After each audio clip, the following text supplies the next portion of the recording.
Hi there, this is Deneen TB, and welcome to the Truth in Business Show. Today I'm going to be interviewing my friend Patrice Sinclair. She's a financial planner, and in the last couple of years, she has added to her team, and I want to explore what that was like, putting new people on your team when it comes to growing your business. I so appreciate the fact that you're my financial planner. I guess I can say that since I'm the client. And you can say that. I can't say that. Exactly. So I know that we've worked together in our networking group for the last 6 years or so, and I would love to know, how did you get into financial planning? How did God lead you on this path to what you do now? It was definitely God, without question. So I moved out to California when I was just before I was 21, and we had a friend who lived out there, and we drove out, or we flew out, and then we drove to Northern California, literally looked around, didn't even stay the night, and turned right back around and went back down to Southern California. It was very, very bizarre looking back, but we got back to where we ended up and got an apartment, and I was looking for a job, and our friend worked in the market and in the industry, and she said, hey, we need a receptionist. So I applied for the job, probably the most casual, I didn't even care really what I looked like, how my interview went, and I got the job. So that was really the start of it. Worked as a receptionist for a while, moved into new accounts, into administration, and then when I decided I'd had enough of California and moved back to Michigan, I found a job as a sales assistant to what we called brokers then, but we call financial advisors now, and I was with him for many, many years, became his partner, and eventually took over his practice. So really, you did start this business from the ground up. You started in the very bottom of the ranks, so to speak, in the financial world. Do you have a background in finance? No. Actually, I was my plan was I was taking Spanish and French and German and Italian, and my plan was to be an international interpreter. You have such an international flair to you anyway. you enjoy travel, you enjoy all of these things, and you're very much an extrovert, and I always like to talk about personality a little bit. So how do you feel like your personality really, dovetails into what you're doing? Is it important to always be an extrovert in this industry? Can introverts, if someone's watching that's an introvert, go, how I could never do that, or they just like to crunch numbers? You don't even like that part at the beginning. Now I know you do. Yeah. So what would you say? How does your personality play into how you do your business? I think that my biggest, the best characteristic, I guess I can say, that has led to my success in my field is that what people tell me is I'm real. I've heard that a lot. You're real. You don't put on your Sunday church face. You don't put on your, I'm tired today, and I'm telling you I'm tired today, but, and I think relating to people on their level, I think has really been, the best thing that I've been able to do. And I don't think it's anything that I try to do. It's just me. It's just who I am. For example, I had a client in here the other day, and her plan is good. Her financial plan is very, very good. She doesn't feel that way. Okay. And she was stressed about it, and both of us ended up crying. And that happens a lot. Right. Where if someone comes in and they're newly divorced, or they've lost their spouse or something, or their children are not walking the path that they necessarily want them to. We cry together. I think that's what we call the UVP, your unique value proposition. It's something that sets you apart in this industry. It sets you apart to attract the clients that you're meant to work with. And I think in today's market, that's what people are looking for. They're really looking for that authenticity, and that's what God tells us to show up as ourselves no matter where we are. It doesn't matter if we're like at church, we don't put on our Sunday best and go out into the world and try to keep that mask up. We're talking about get away from the mask, get away from that and really show up so that you can show Christ's goodness and his love in the marketplace. And that's what we, as Christian businesswomen, I hope are all striving to do. I've watched your group grow, Sinclair Wealth Management. That's what it's called, right? I've known, your first assistant who's now a partner, and now you have another assistant who, you just keep growing. But I know in growing, we can get some hiccups sometimes, and there can be difficulties. Even if you go through a process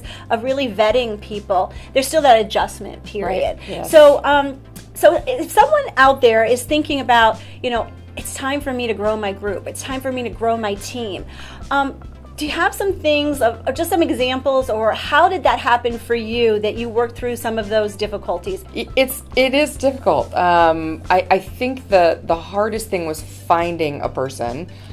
So we went through the interviewing process, and I could tell you some stories. I'll share that for another day. But just some of the interview, the people that came in and the way that they interviewed was interesting. So, but we found our wonderful, wonderful woman who is now our assistant. She was working with the firm already in a different division, so we had to wait for her to sort of live out her contract, so to speak. And I think the hardest part is finding someone who has synergy, who really can fit into the group, and with as few hiccups as possible. Right. Probably the biggest thing that we faced was drama. I said, I don't want drama. I don't want drama in my personal life. I don't want drama at work. I especially don't want drama at work. Exactly. So I said, we are Switzerland. If something is going on outside of our office, I don't want to know about it. And if I know about it, I don't want it to affect us. So do you think it was important in your process of choosing someone that you found someone who had maybe a different perspective or different skills or different personality? Does that help with creating a cohesive team? It does. We actually did the disc profile. I think we might have even done it twice. And really just so that we could learn each other's strengths and lesser characteristics, and how to speak to each other and how to relate to each other.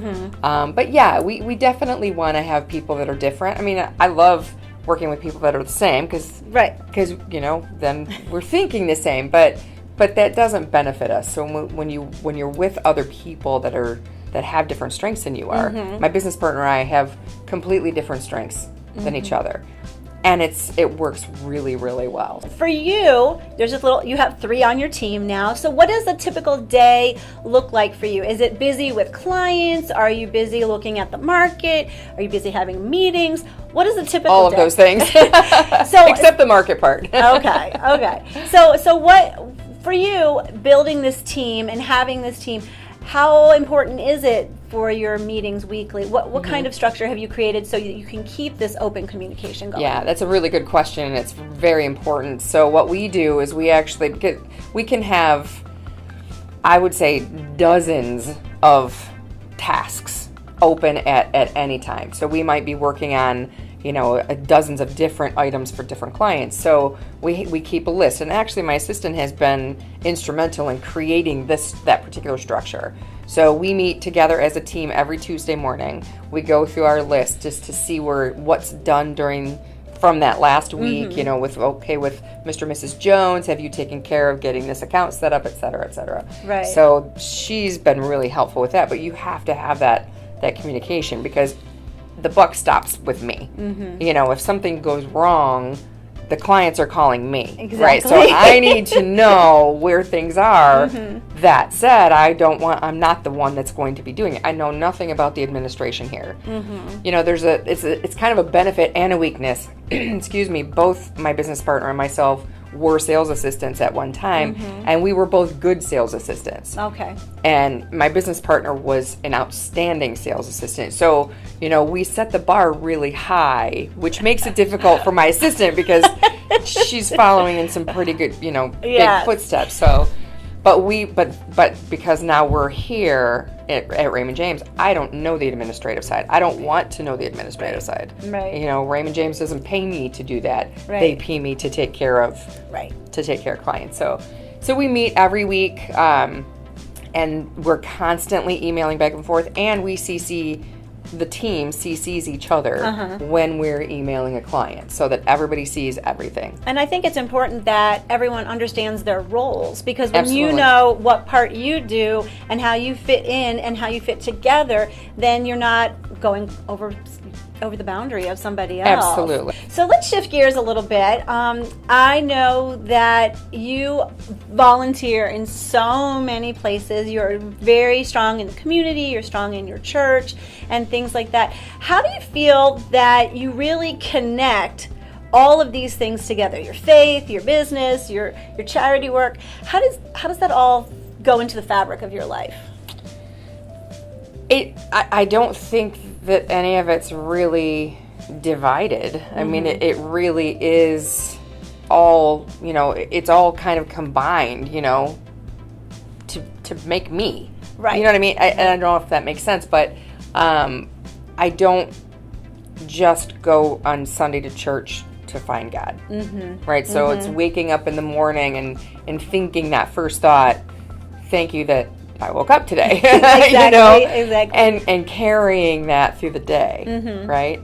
And just remembering, I think the number one thing I try to remember is it's not about me.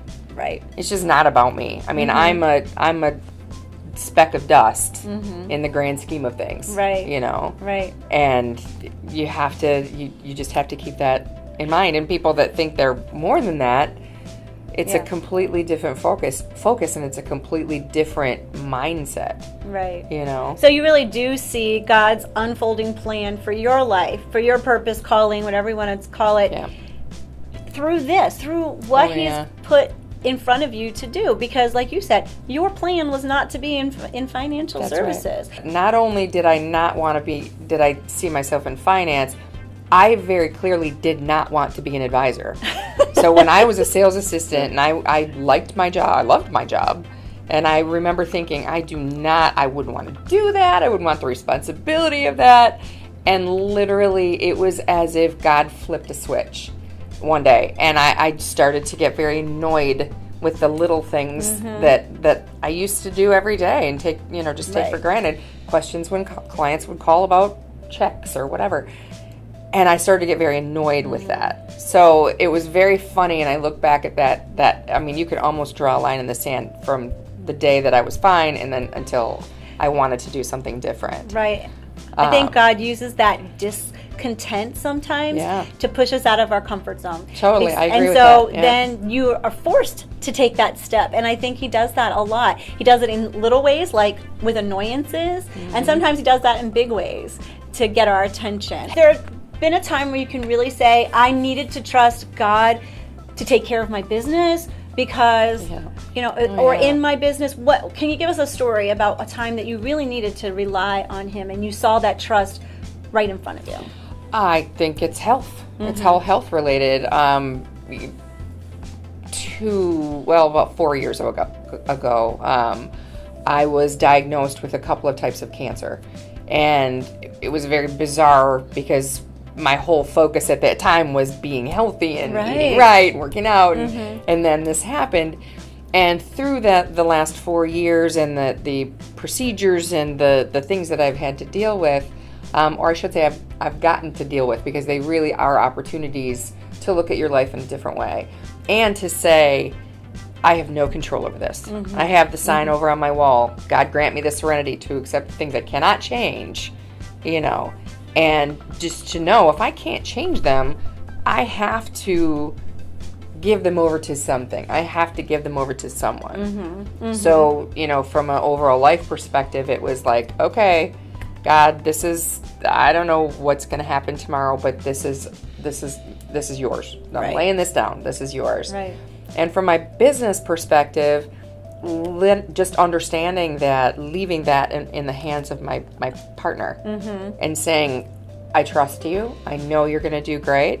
You're going to make mistakes. I make mistakes. Right. But, giving him the reins when I can't be here, and which has allowed me freedom. So if you were going to talk to someone out there who is at the point in their business where they need to take on team members, or need to grow their group, what would you say? What would be like your big takeaway tip for them so that they can maybe have a little bit of comfort? That's not going to be horrible.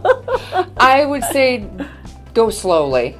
First of all, it took us. I've been at Raymond James for almost 11 years. Actually, real close to 11 years. And we just expanded the team 2 years ago.